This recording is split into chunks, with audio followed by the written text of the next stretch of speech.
Hello, today we're going to present the gastrointestinal mechanics and its complications for the class of modeling of physiological systems from the career of biomedical engineering. I'm your server, Carlos Cota, and my fellow partner, Victor Lopez. It's taught by Dr. Paul Valle. In the first slide, we got the table of contents.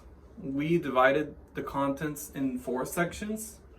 Each 4 sections have a main duty in this presentation. The first one, it's information all about our system, general aspects of the model, the functionality, and some keywords. Then we have the mathematical model. In the mathematical model, we explain the equations that we get to reason or to obtain our system. The third one is the numerical simulations. In physiological implications, we talk about the reasons why should we apply this model. Lastly but not least, we have the references. In this case, system description. We have four principal keywords. The first one, large intestines. This is a part where the water gets absorbed along the whole tract, and we're going to talk about how the chyme converts to a stool, and then the stool to a feces. What is ulcerative colitis? It's a type of colitis that generates mucus, and because of this, it starts to inflammate the walls of the intestines. So if the walls of the intestines are inflamming, then this increases pressure and also resistance because the texture of the walls become more rough. Then we have the electrical circuit. The electrical circuit, it's a representation for us to make it accessible or more prompt for us to modifications. So it's a good aspect to treat the way with electrical circuits, and also the analogy of electrical circuit and human body. Lastly but not least, transfer function.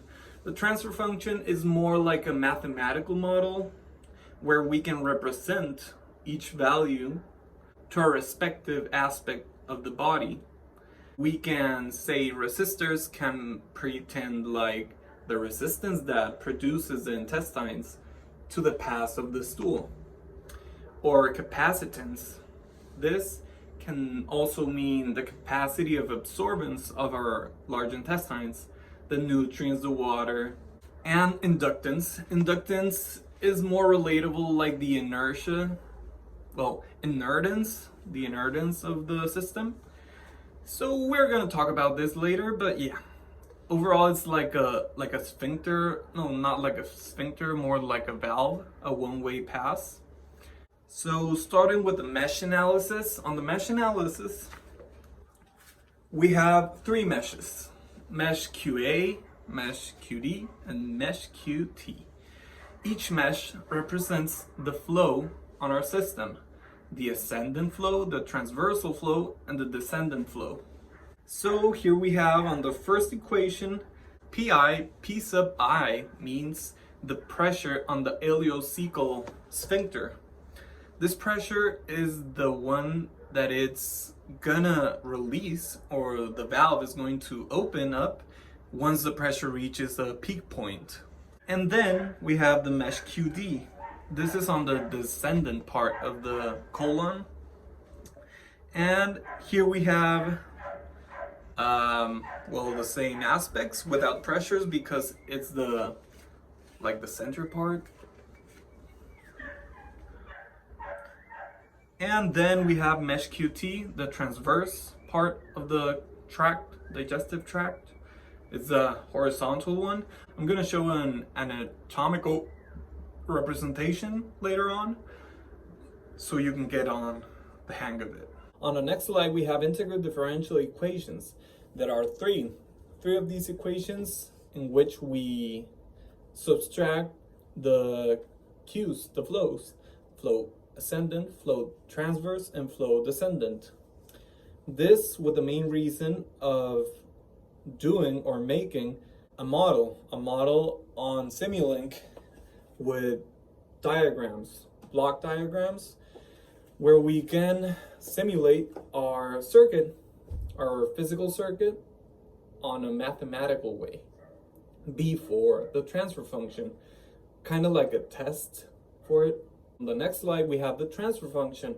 On transfer function, now we can apply this system to the MATLAB. It's kind of like the brake dealer.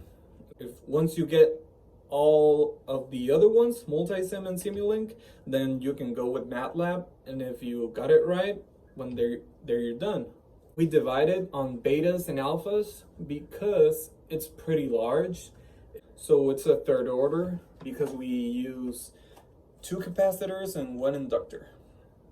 So that's it. This is the equation.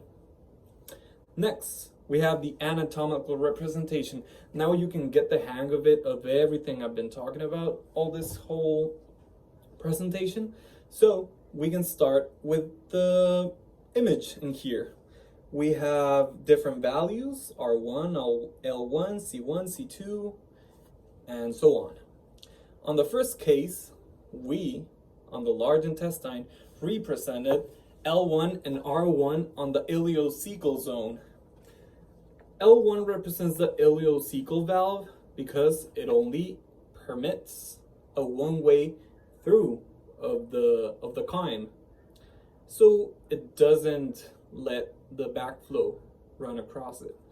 And R1 represents the resistance that corresponds to the ileocecal valve, the ileocecal sphincter. Due to the reduction, kind of like a vowel, from a large size to a smaller size, increasing its pressure. And then we have C1. C1 represents the whole absorption of water along all the tract. This is why it's parallel. Well, I haven't shown the circuit, but it's parallel to the whole circuit. We can go down to the descending column where we also have a C2 and R3. C2 represents the capacity of the stool charge. And R3 is the resistance that it produces along the tract. And lastly, we have R2. R2 is the flexure of the rectum. Sometimes is lower than 90 degrees, so it's pretty rough, kind of like this. So it's a natural resistance that opposes the pass of the stool out of the rectum. So we also added it. And check out the values. We have 500 centimeters per water over liter, and overall those are the values. But we need to focus ourselves on R1 and R2 because are the ones that we're gonna talk about later. Then we have the electrical representation. Here's where I say that C1, it's parallel to the whole circuit, because once it leaves the first node in front of L1, we're talking about the transverse colon and the descending colon, the whole absorption part of those colons. And we have C2 and R3 parallel to themselves because they represent they don't need to be in series because they have their own job to do.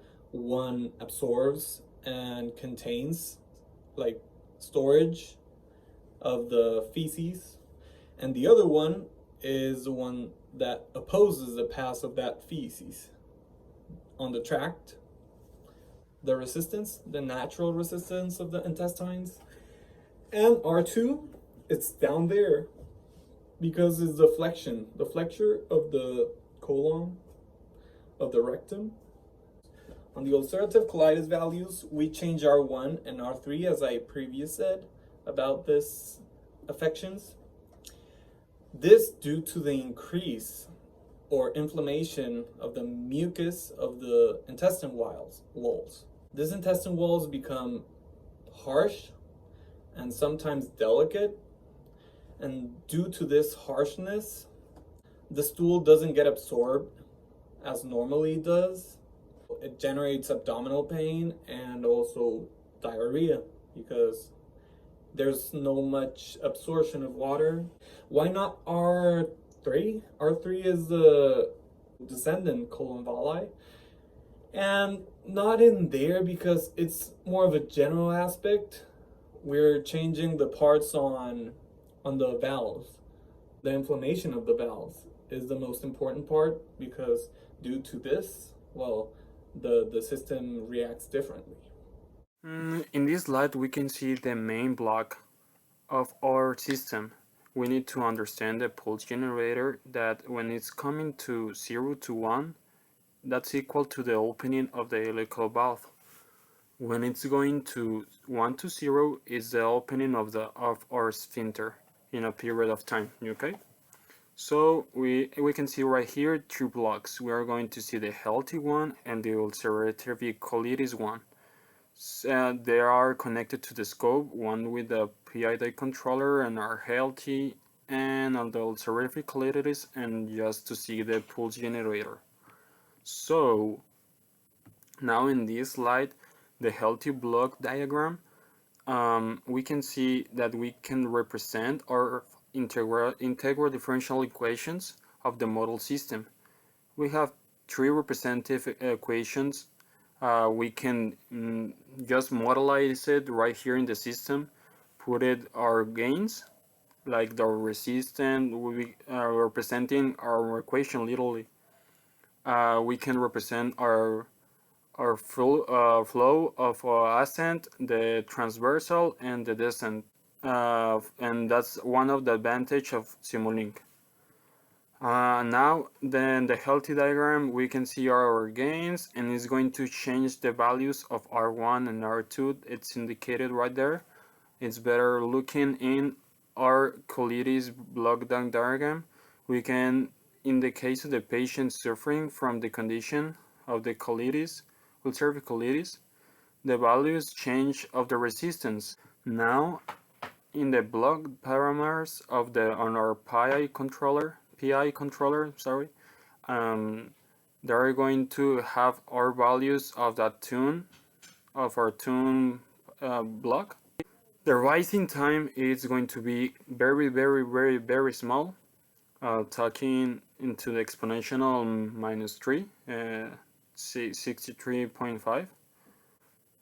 And the overshoot finally, comparing to MATLAB works, is going to be 4.27. It's very nice, because MATLAB works says that 7.5% is the steady state value for the overshoot, so we are very close to it. So that's a great parameter. Then we have numerical simulations. On numerical simulations, here we have Simulink. Here we can see ulcerative colitis has like a late response, because once it opens the ileocecal valve, from negative to positive, we can see it starts rising, but very slowly. But along the time between this one and the healthy rises quickly to the maximum point of the value. Not even that, it takes a long time. The whole opening of the valve until the sphincter is when it reaches the peak point. And what does this mean? The ulcerative colitis one doesn't absorb enough water, because it doesn't have time to absorb the amount of chyme that it's getting inside of the intestines. And on the regular one, the healthy one, we can see that this value goes to peak point, and once it's there, it starts to absorb along the time. Then we can see a release of this volume, a release of this stool, feces, quickly, because it reduces volume. So it took a lot of water out of it. And on the ulcerative colitis one, it didn't take enough water. So as much as it could absorb, that it didn't absorb anything. Well, like a little portion of absorption could be. It releases all the liquid that it came out from the small intestine, all the chyme. So this is the part where it overextends. We can see that over time it releases a lot of the volume that got inside of the digestive tract. So this is more like the overall response. And then we have Simulink. It's good for checking out if our integral differential equations are right. Mainly that. And it's also easier to use because once you got that, well, you can compare it with multisim. Now in multisim, we can, with our gains, we can make some real controller about a physic one, not only simulating, making our gains and our values of our capacitors, inductors, to make the impulse response that responding as we want, the result of our controlling. And this is really great because we can compare to the main system. And in MATLAB, now the principal use is the most precisely, but we need to we can do the last two. We can compare the result is the same, but in MATLAB we can compare not only the gains, we can compare if all is great, because we have the gains, we have our values of our physical inductors and resistance and all of that, and we have our transfer function, and that's great, and we can really know if it really works or not, and because it's going to do a math analysis, and that's going to tell us if really work or not, talking about mathematics. Okay, now in the physiological implication, we in the stage 1 we can represent about the mathematical modeling. This is the most important thing because we need to like synthesize all the variants that we're going to have in our system and put it in a mathematical way. So this transformation, this translation is kind of difficult, but we made the process of our gastrointestinal mechanics. This was the key for our stage 1. And on stage 2, the behavior presented by a healthy individual to start the process of water absorption in the chemo. Okay, now on our stage 3, it's important to create the numerical simulations to get the solution of our illness. We are representing this solution with different taking all the factors account to be involved in the system of our gastrointestinal mechanics. First, we have anti-inflammatories. These ones are like the first medication that you're gonna get, depending on your severe, moderate, or lower cases. Inflammatory will reduces the inflammation of the walls technically by like medications or drugs. And then we have the immune suppressing, the immune system suppressors. These ones are more like, heavy duty stuff because it means that anti-inflammatories aren't working. So with immune suppressors, we're talking about lowering your defense of your immune system and then attacking the illness, the ulcerative colitis. This is effective, way effective, but it also has within problems. You need to take care, you need to be more obnoxious of what's going around you, take care of you, because your immune system is damaged.